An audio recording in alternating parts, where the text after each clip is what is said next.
Good afternoon, everybody. Over the last several days, the United States has been responding to events as they unfold in Ukraine. Now, throughout this crisis, we have been very clear about one fundamental principle. The Ukrainian people deserve the opportunity to determine their own future. Together with our European allies, we have urged an end to the violence and encouraged Ukrainians to pursue a course in which they stabilize their country, forge a broad-based government, and move to elections this spring. I also spoke several days ago with President Putin, and my administration has been in daily communication with Russian officials. And we've made clear that they can be part of an international community's effort to support the stability and success of a united Ukraine going forward, which is not only in the interest of the people of Ukraine and the international community, but also in Russia's interests.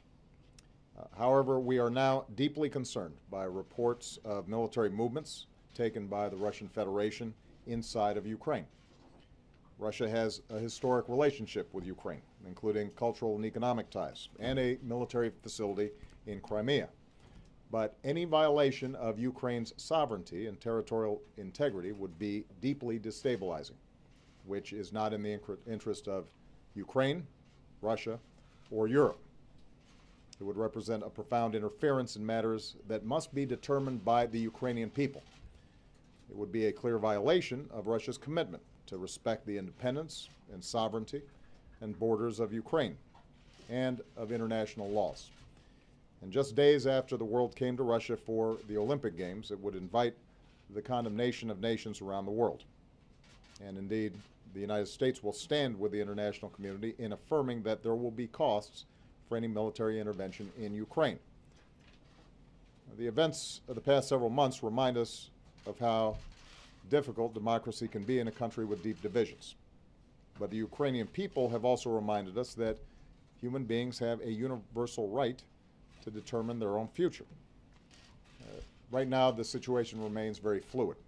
Vice President Biden just spoke with the Prime Minister of Ukraine to assure him that in this difficult moment, the United States supports his government's efforts and stands for the sovereignty, territorial integrity, and democratic future of Ukraine.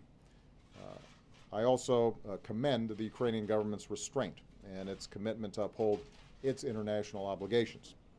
We will continue to coordinate closely with our European allies.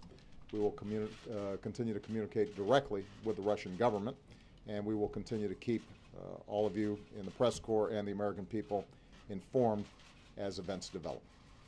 Thanks very much.